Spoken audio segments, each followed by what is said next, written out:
मैं थैंकफुल हूँ सर काजी शफीकुर रहमान साहब का, सर वकार सैफुल्लाह साहब का और जितने सीनियर से मैंने जो को सीखा, जिन्होंने मुझे एक एक लफ्ज भी सिखाया, मैं उन तमाम का तहे दिल से बहुत ज्यादा शुक्रगुजार हूँ। मुझे आज इस काबिल बनाया।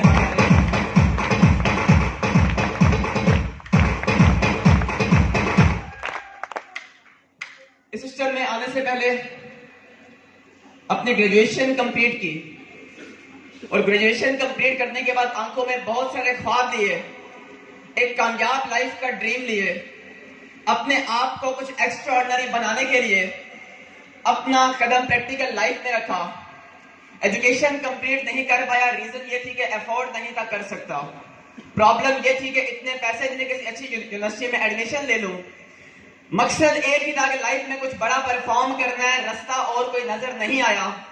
तो मैंने कोशिश की कि बगैर कुछ करने से बेहतर है कुछ ना कुछ करना स्टार्ट किया जाए। तो मैंने आगाज किया सेल्समैन की जॉब से, मैंने अपने करियर का आगाज किया और 50 रुपीज पर डे से मैंने अपने फर्स्ट करियर का आगाज किया। वहां पे काम करने के बाद मैं वहां पे रुका नहीं, मैंने वहां पे स्टॉप नहीं किया। मैंने कहा मेरी मंजिल इससे बहुत ज्यादा आगे है सर। मैंने उस काम को छोड़ा, मैंने 100 रुपीज पर डे पे काम करना स्टार्ट किया। सर 1 साल वहां पे मोबाइल शॉप पे काम किया। 1 साल काम करने के बाद भी ये अंदाजा हो गया कि ये भी वो मंजिल नहीं है जिसकी तलाश में मैं घूम रहा हूँ, ये भी वो डेस्टिनेशन नहीं है जिसके लिए मैं कुछ परफॉर्म करना चाह रहा हूँ। सर उस काम को भी छोड़ा, बैंक पे काम करने का इत्तेफाक हुआ, वहां पे भी काम किया, लेकिन इन तमाम तर जगहों पे काम करने के बावजूद मेरे हालात में कोई बड़ा चेंज नहीं आया, कोई एक्स्ट्राऑर्डिनरी अचीवमेंट नहीं आई। प्रॉब्लम ये था कि फाइनेंशियली मैं इतना ज्यादा स्टेबल नहीं था। मेरी मदर ने मुझे कपड़े सी के यहां तक पहुंचाया। इसे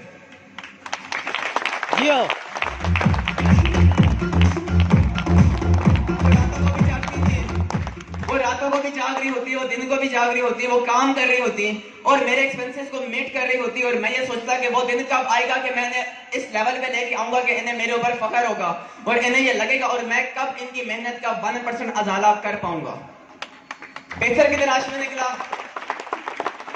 मुझे फ्रेगनेंस स्टैंड में आने का इत्तेफाक हुआ। फ्रेगनेंस स्टैंड में स्टार्ट करने से पहले मैंने कुछ अर्सा एक और नेटवर्क बिजनेस कंपनी में काम किया। वहां पे काम करके बहुत एफर्ट्स की, बहुत स्ट्रगल की, बहुत मेहनत की, बहुत सारा काम करने के बावजूद भी लाइफ में और वहां पे भी काम करके मेरी लाइफ में कोई एक्स्ट्राऑर्डिनरी अचीवमेंट नहीं है। एफर्ट बहुत की, 12-12 घंटे काम किया, 16-16 घंटे काम किया। बाज़ औक़ात ऐसा भी होता था कि 36 घंटे खाना खाने को नहीं मिलता था, पैसे जेब में नहीं होते थे। बाजू का लेवल ऐसा भी होता था कि हमें कई किलोमीटर पैदल चलना पड़ता था, पास पैसे नहीं होते थे, लेकिन ड्रीम बड़ा था कि लाइफ में कुछ बड़ा करके रहना है। 3 साल उस प्लेटफॉर्म पे एफर्ट करने के बाद बहुत कुछ सीखा, लेकिन लाइफ के ड्रीम को फुलफिल करने में मुझे बहुत मुश्किल पेश आ रही थी। 1.5 साल पहले मुझे फ्रेगनेंस स्टैंड को ज्वाइन करने का इत्तेफाक हुआ। जब मैंने इस सिस्टम को देखा, जब मैंने इस सिस्टम में काम करने का सोचा, फैसला किया, तो एक ही चीज माइंड में थी कि लाइफ में आपको अगर आगे बढ़ते जाना है तो आपको अपने आप को इम्प्रूव करते जाना है और चेंज के साथ आगे मूव होते चले जाना है। मुझे लाइफ में एक ही चीज ने हमेशा मोटिवेट रखा और वो ये चीज थी कि कैसे कह दूं कि थक गया हूं मैं, न जाने किस किस का हौसला हूं मैं।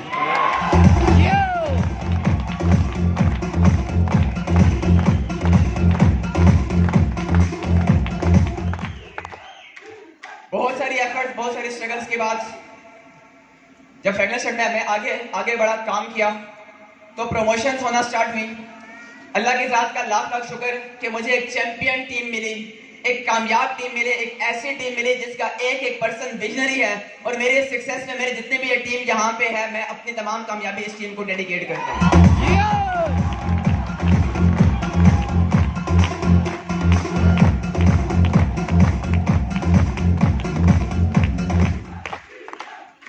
काम का आगाज किया, यहाँ पे RST प्रमोट हुआ, इनकम मेरी 20,000 25,000 होना स्टार्ट हो गई। जब मैं EST प्रमोट हुआ, इनकम मेरी 1 लाख 1.5 लाख 2 लाख को क्रॉस करना स्टार्ट हो गई। जब मैं RST बना, बाइक का अवार्ड अचीव किया। जब मैं EST बना तो गाड़ी का अवार्ड कंपनी की तरफ से अल्हम्दुलिल्लाह अचीव कर लिया।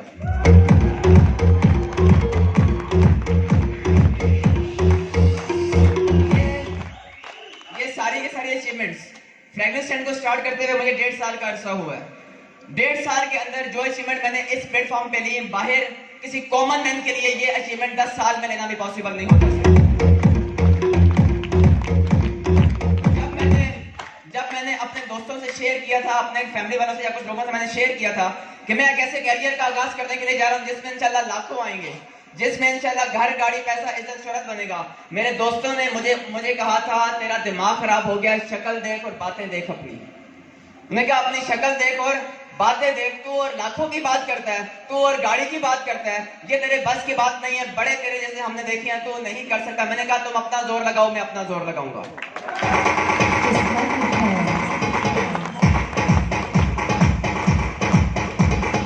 मैंने कहा लाइफ में मौका एक बार मिलता है कुछ बड़ा परफॉर्म करने का। Life is a single chance, दूसरा चांस लाइफ किसी को देती नहीं है, और दूसरा नंबर हारने वालों में पहला नंबर होता है। Life is a single chance. तो मैंने कहा सिंपल इज दैट, बड़ी सिंपल सी बात है, आप अपना जोर लगाओ, मैं अपना जोर लगाऊंगा, फिर देखेंगे किसमें कितना है दम।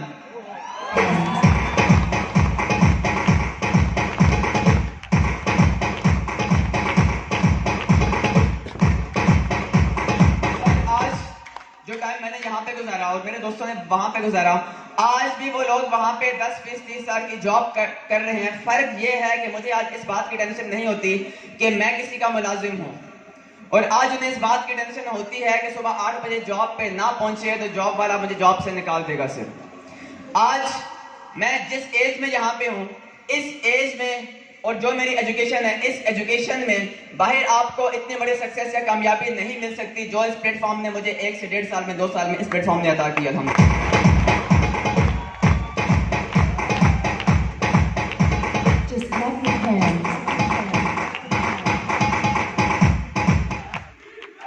मुझे आज अपना वो पहला दिन बड़े अच्छे से याद आ रहा है। मैं स्टार्ट में था तो लोगों ने मेरा मजाक उड़ाया, बातें की, तंज किया, बहुत सारी बातें की। निकल नहीं हो सकता, पागल है, सारी की सारी बातें सुनने को मिली। लेकिन एक बात मुझे मेरे सीनियर ने बता दी थी, समझा दी थी। उसने मुझे एक बात समझाई थी। उसने कहा था कि कामयाबी 3 रूप्स में कन्वर्ट होती है। जब कामयाबी अपने पहले रूप में होती है, जब कामयाबी अपनी पहली शक्ल में होती है, तो आपकी मुखालफत होती है, शदीद मुखालफत होती है। लोग आप पे तंज करते हैं, लोग आपको पागल कहते हैं। अगर आप उसके बावजूद खड़े रहे, परफॉर्म करते रहे, रुके रहे, ना झुके, ना बिके, कंसिस्टेंट रहे, ड्रीम पे नजर रही, उसके बाद कामयाबी आपके दूसरे रूप में कन्वर्ट होती है। जब कामयाबी दूसरे रूप में कन्वर्ट होती है तो आपकी पुरतशद्दुद मुखालफत होना स्टार्ट हो जाती है। आपके अगेंस्ट लोग शदीद तरीके से परफॉर्म करना स्टार्ट कर देते हैं और आपको शदीद तरीके से रोका जा रहा होता है, बाज़ औक़ात घर से भी निकाल दिया जाता है। इन तमाम के बावजूद आप अगर ना रुके, ना झुके, डटे रहे अपने एम के साथ, और आपको ये बात पता हुई कि हारता वो है जो हार मान लेता है, जो हार माने ही ना उसे हरा कौन सकता है।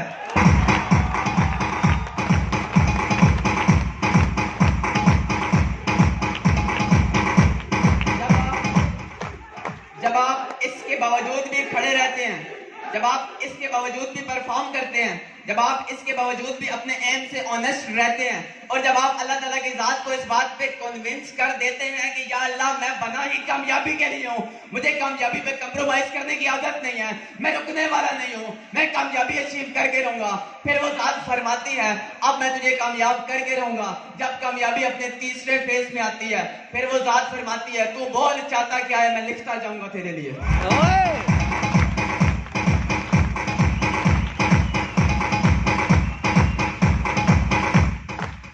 कामयाबी अपने तीसरे फेज में आती है, फिर लोग आपकी कामयाबी को दलील के तौर पे मानना स्टार्ट कर देते हैं। फिर आपके बारे में अल्फाज चेंज होते हैं, फिर आपके बारे में अंदाज चेंज होते हैं, फिर आपके बारे में सोच चेंज होती है, फिर आपके बारे में माइंडसेट चेंज होता है। फिर जो आप बोलते हैं वो ट्रेंड बनता है, जो पहनते हैं वो फैशन बनता है, जो लिखते हैं वो रोल बनता है। फिर आप पर्सन नहीं पर्सनैलिटी होते हैं, फिर आपका सिग्नेचर ऑटोग्राफ बनता है, फिर आपकी सक्सेस के लिए लाखों लोग क्लैप कर रहे होते हैं।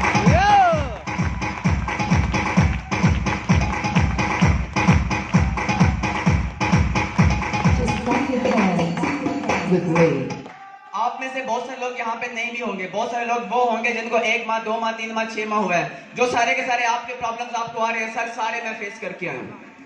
आप इस बात का गिला मत करें कि अल्लाह ताला की जात ने मुझे बड़ा चैलेंज दे दिया, सर सारे फेस करके यहाँ पे खड़ा हूँ, सर मैं यहाँ पे आ सकता हूँ, आप भी यहाँ पे आ सकते हैं सर। और एक चीज और सर, लाइफ में कभी मायूस होने की जरूरत नहीं है, लाइफ में कभी अपने आप को डिसाइड करने की जरूरत नहीं है, लाइफ में कभी भी ये सोचने की जरूरत नहीं है कि इसके बाद लाइफ एंड हो जाती है। सर हर रात के बाद दिन होता है, जब सूरज डूबता है तो अगले दिन निकलने के लिए डूब होता है, और जब बीज जमीन में जाता है तो वो अपने आप को एक नई जिंदगी देने के लिए जमीन में जा रहा होता है। दुनिया समझ रही होती है ये अपने आप को खत्म कर रहा है, वो समझ रहा होता है आज से मेरी नई जिंदगी का आगाज होने के लिए जा रहा है।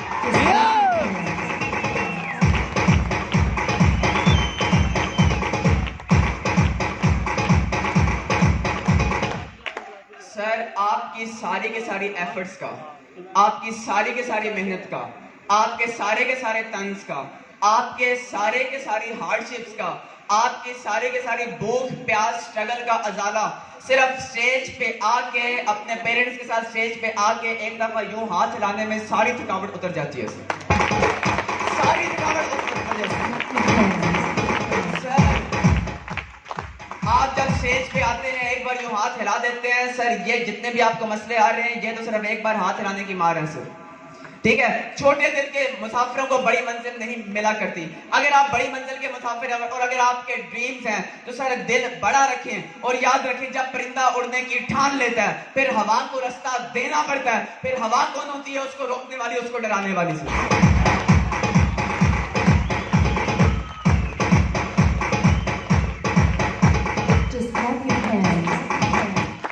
अगर आपको इस बात का यकीन है, अगर आपको इस बात का बिलीफ है और अगर आप अपने स्ट्रगल को अगर आप अपने सक्सेस से इश्क करते हो, अपने मंजिल से इश्क करते हो, अपने एम से इश्क करते हो और उसके लिए आप परफॉर्म करने के लिए जाते हो सर, फिर उसके बाद आपको कोई मुश्किल नहीं लगती, कोई चैलेंज नहीं लगता और आप अपनी लाइफ के टॉप को टच कर रहे होते हो। एक बात को माइंड में रखें, अगर आपकी मुश्किलात हैं, इरादे जिनके पुख्ता हो, नजर जिनकी खुदा पे हो, तलातम खेज मौजों से कभी घबराया नहीं करते।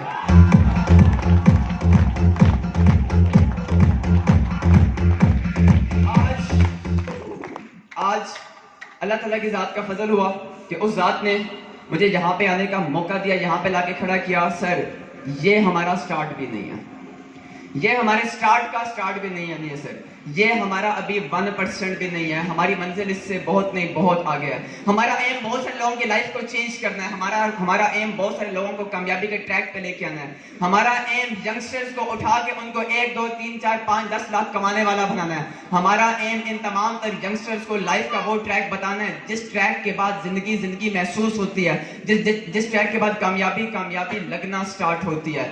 सो हम बड़ी कामयाबी को, बड़े लोगों को बड़ी सक्सेस के साथ आगे लेके चलने के लिए परफॉर्म कर रहे हैं। और एक बात को माइंड में रखें, आज अगर मैं यहाँ पे पहुंचा, मैंने अपने बिजनेस का जब यहाँ पे आगाज किया था उस वक्त मेरे लिए अमाउंट अरेंज करना भी पॉसिबल नहीं था, मुश्किल था, लेकिन मैंने अरेंज किया। आज जो गाड़ी सर बाहर खड़ी हुई है ये सिर्फ मुझे 35,000 में मिली है। कितने में सर? क्या आज तक आपने कोई गाड़ी देखी है जिसकी कीमत 35,000 हो? सर ये गाड़ी मैंने 35,000 में ली है सर। 35,000 की गाड़ी मुझे यहाँ पे इसलिए मिल गई कि मैंने यहाँ पे आके अपने बिजनेस पर अपने कैरियर का आगाज किया था अल्हम्दुलिल्लाह। इसके साथ साथ डिस्कस करने के लिए बहुत कुछ है, लेकिन आज के लिए इतना ही काफी है। मैं लास्ट में वंस अगेन थैंकफुल हूँ अपने तमाम तर सीनियर्स का, अपने तमाम तर टीम्स का, अपनी फैमिली का और तमाम लोगों का जिन्होंने मेरी कामयाबी में एक अहम रोल प्ले किया। Thank you so much ji.